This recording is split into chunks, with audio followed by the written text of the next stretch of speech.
Hey everybody, Josh for Populi with another episode of The Populi Show. I'm joined by the Populi writer, that's Brendan. Hi everybody. He writes the release notes. People like those release notes, huh, Brendan? Actually, they love them. It's a funny old world, isn't it? We've got a lot to get to. Brendan, we have two bigger features that are going to see wide release soon. What are those? HTML transcripts, that's going to be coming soon to everybody. And then something we've already released, some updates to course delivery methods. Excellent. And then we're also going to talk about some reminders about sort of end of term stuff for faculty as well. HTML layouts, this is a feature that's coming down the pipe. Yes. And we have with us Steven Sampson. Hello. One of our support guys. We had a meeting where we learned all about this new feature, and Steven was excited in a way that I've never been. I got caught up in the moment for sure. You were whooping and hollering. And hollering. Both. Yeah. Both whooping and hollering. My West Virginia roots were showing for sure. You could see me down the holler, whooping and hollering. And hollering, yeah. And hollering. So let's give a little context, first of all. What do sort of layouts in Populi, what do they affect? Yeah. So if you're generating a transcript, if you're printing out an aid offer, writing a letter to somebody, that's something that's going to be printed out or exported from Populi in a certain format, it's going to be using our layouts engine, and those are in communications print layouts. And heretofore, we've been using generation that uses, it's like a document, it's an ODT file. So it's been really cumbersome, and there's all sorts of pitfalls that come with it. But we're switching to a new engine that does HTML instead, uses HTML. So the support team is going to become coders, which is great. Coders? That's Coders. exciting. Coders. But there's all sorts of benefits that come with that. Turnaround time, we're hoping, is going to go down in terms of when you request a change to your layout. It'll be easier for us to deal with it. We're going to be able to do conditional formatting on transcripts, which is nice. So if you don't want like a degree heading to show every time, if they don't have a degree, we can do that sort of thing. Just have it not show up if there's no data for that particular thing. We're going to be able to deal with more fonts because it's going to be generated on the web. So far, we've been limited in the fonts we can choose. But basically, if it's on the web, we'll be able to use it somehow. Just the variables of what you can include will be a little more flexible. If you want to put the name of the program up in the header, we'll be able to do that now. So lots of fun stuff coming. I mean, it's fun to me. Yeah. It's fun to me. Is this something that clients will be able to do on their side? Yeah, I know eventually it'll be opened up to clients. Okay. You'll need some experience with HTML and CSS to work with it effectively, but those are at least more widespread skill set than dealing with ODTs. Yeah. ODTs are weirdly complex and very finicky, and some of the support guys have developed real weird niche skill there. In light of that, Steven, this is the end of an era.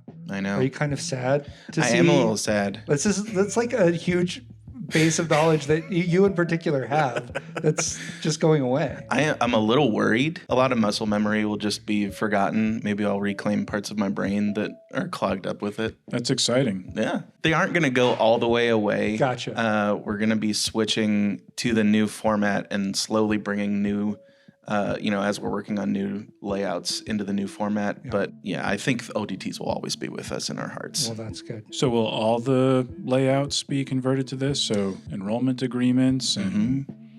We just released another one, didn't we? Well, we have one coming up for student schedules. Oh, that's right. In like a calendar format. And that one, I don't think we'll ever have an ODT layout. I think that one will only ever be HTML, as far as I know. With that, Steven, can I get a whoop? Whoop! How about a holler, Steven? Yeah! That's terrific. Course delivery method by student. Brendan, we've had course delivery methods for a long time, right? Correct. They were, up until now, they more or less simply been a label that you can put on a course. It didn't really affect what you could do with the course. I understand that this is changing. Yes, it's already changed. One of the first things you'll notice on a student's profile in the student info panel, there is a new field called student type. So that lets you designate that student as being able to enroll in campus courses or only be able to audit online courses or whatever combination. Gotcha. you want. Okay. So in other words, if you set a student to online and you don't set them to on campus, when they go to the registration tab, they won't see on campus courses. Right. There at Their all. only self-registration Okay. options will be the online courses. Okay, and you mentioned audit as well. So does that mean that now students will be able to be designated as like, this is an auditor and they can only audit courses? Yeah, so you can set them to, for campus courses, audit only, Okay. and they'll only be able to self-register as auditors for campus courses. Gotcha. So that's way more convenient for auditors because previously, like, you just have a student and they would hit the registration tab, and that student would have to then make changes to the registration tab in order to be able to see what they can audit or anything like that. That won't be an issue anymore.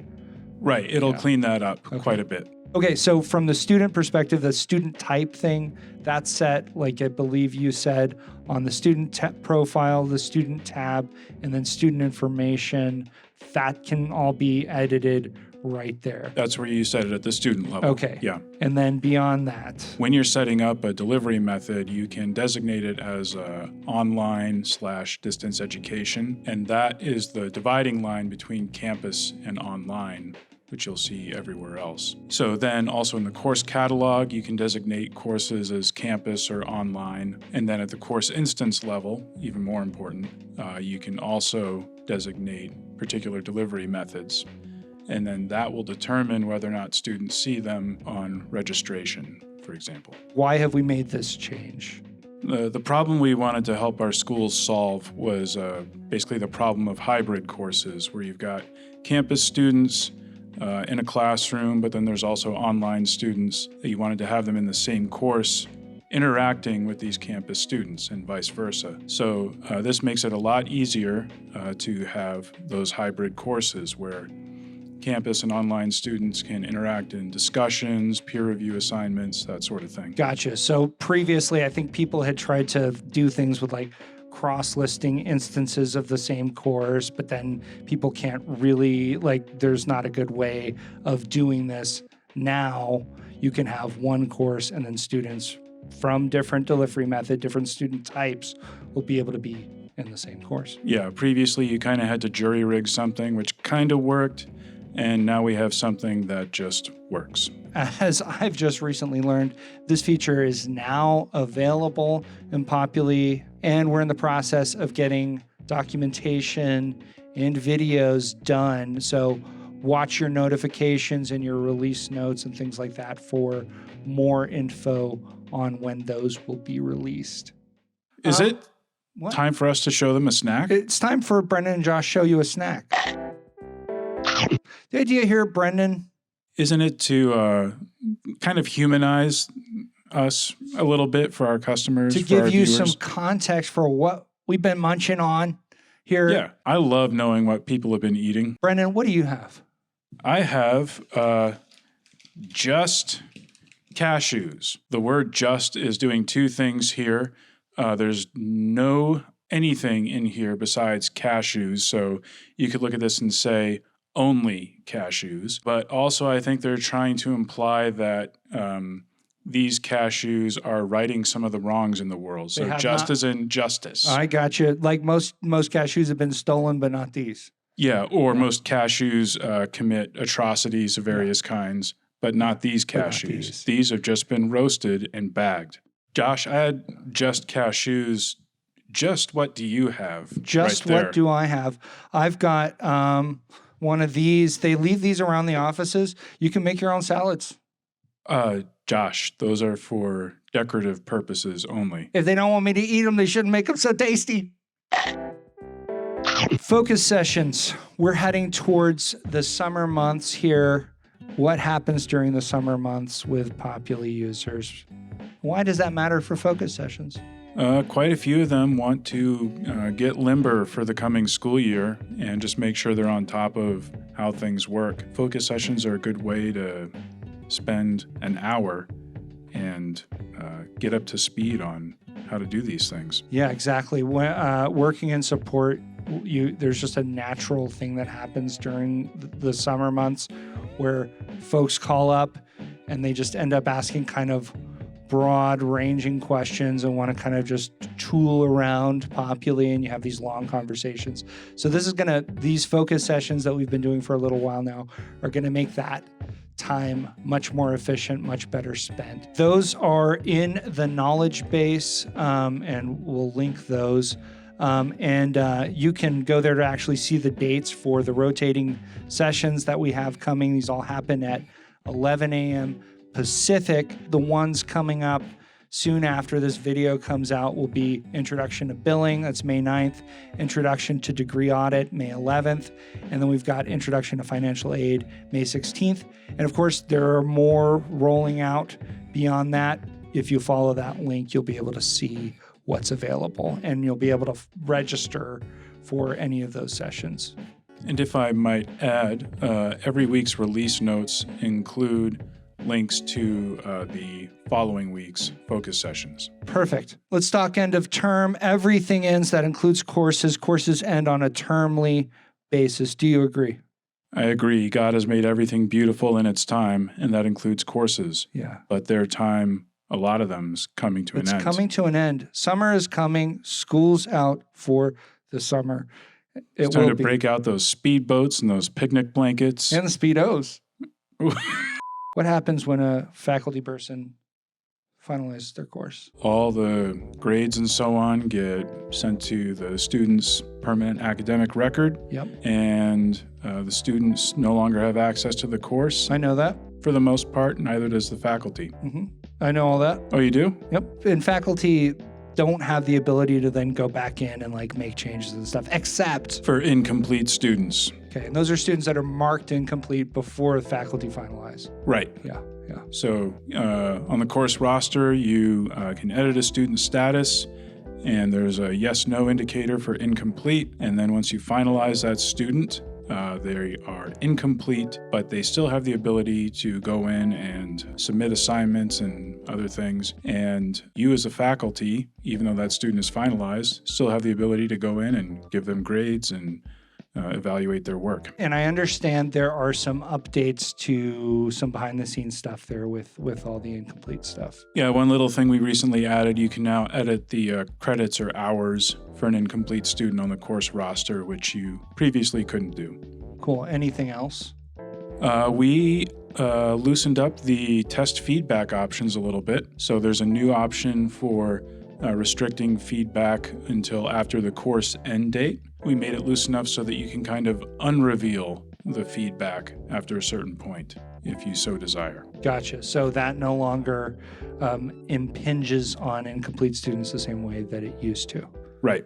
Did you like that word, impinge? I love that word. I wish I'd used a different word, but that's the one I chose. Yep. Okay. It's too late now. We have documentation and videos about finalizing, goes into much more depth, dealing with some of the tricky things. There's some tricky things about incomplete students. Yeah, you want to make sure you dot the I's and cross the T's. Yeehaw! Get along, little dogies, because it's time for another video roundup. Another video roundup? It's the first time we've done it. We've never done a video roundup before. It's time for yet another video roundup. We've got a few videos that have already been released. You might want to check them out on the YouTube channel. Recently, we put up inquiry form overview and sort of creating the inquiry form. Then we did one on inquiry form settings.